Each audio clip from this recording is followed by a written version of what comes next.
Hello and welcome back. Today we are looking at Zenith, which is a peculiar weapon with a unique perspective on things, and by unique perspective I mean you can see through bloody walls, which is interesting. Anyway, this weapon is acquired by the 500-day logging reward, which for such a long commitment, logging in for 500 days, if you're a hardcore player, 500 days with the amount of content in the game at the moment, that shouldn't be too much of a hassle. If you're a casual player, that can be a bit problematic. So the real question is it worth 500 days of your time to get this weapon compared to other weapons which you could possibly get a lot frigging quicker, i.e. Soma Prime, Bolter Prime, Tonkor, Synod Simulor. There's a pretty hefty list that this thing kind of has to live up to, because, well, like I said, it's a 500-day logging reward. Is it worth it? And the short answer really is no, nowhere near. Now, having said that, this is a good weapon. It just doesn't live up to some of those other weapons, which is actually quite disappointing. Now, weirdly, this game has two mechanics to it. You've got the auto fire, which is a high status weapon, high rate of fire, and then you've got the alt fire, which as you press your alt fire button, whatever that may be, if you've changed your keys around, typically it's the middle mouse button, you fire a disc out. Now once that disc hits the ground or a wall, there is a 1 second delay, and from that point onwards, enemies within 20 meters will be visible, even if it is through a wall. While in this point, it will put your weapon in a semi-auto mode, where firing once will fire 5 rounds.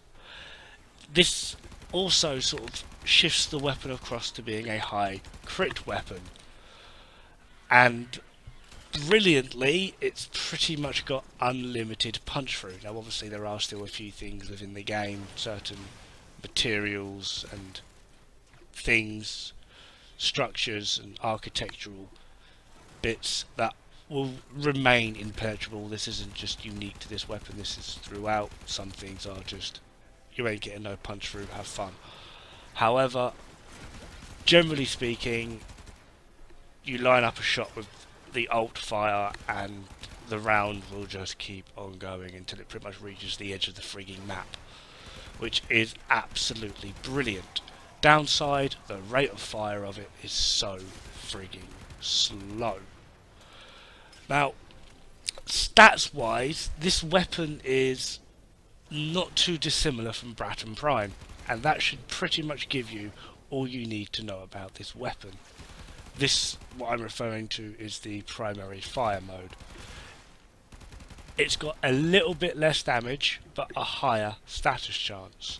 So I've gone for a similar build to my Bratton Prime, and yet again, due to the introduction of river mods, to actually get this weapon to a really high end point, you will need a riven mod.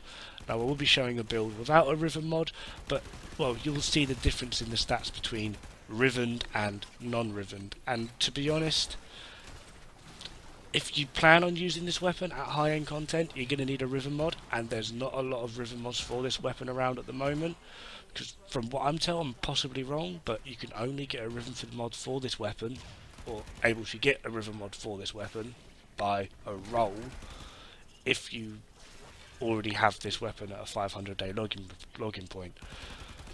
So that's going to be fun. Now, at a high-end level, this is a level 145 corrupted heavy gunner, you will struggle. Sortie's pretty much its limit, so if you fancy going beyond that, you're going to have to whack the old Soma Prime or something out, or Tsar, my personal favourite for high-end content.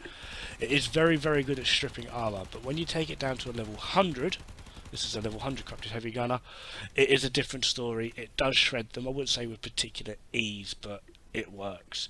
The build I am using is Infected Clipped, Fanged Fusillade, Split Chamber, Serration, Malignant Force, High Voltage, Point Strike, and my Riven mod. Now my Riven mod it's pretty hefty. It gives an increase in toxin, status chance, damage. It does reduce my reload speed by quite a bit, but I can work with that. The build without this is quite simply I've added in hammer shot. This keeps your status chance up, as well as it also has a little bit more on the crit multiplier for your alt fire if you like it. I was thinking of going for an increase in fire rate for the alt fire, but I prefer status overall anyway, so I'm not too bothered about that. But overall, it is a good weapon. It's just not worth being a 500-day login reward. It's not too much better than Bratton Prime. Anyway, thank you very much for watching. Don't forget to like and subscribe, and I'll see you next time. Ta-ra!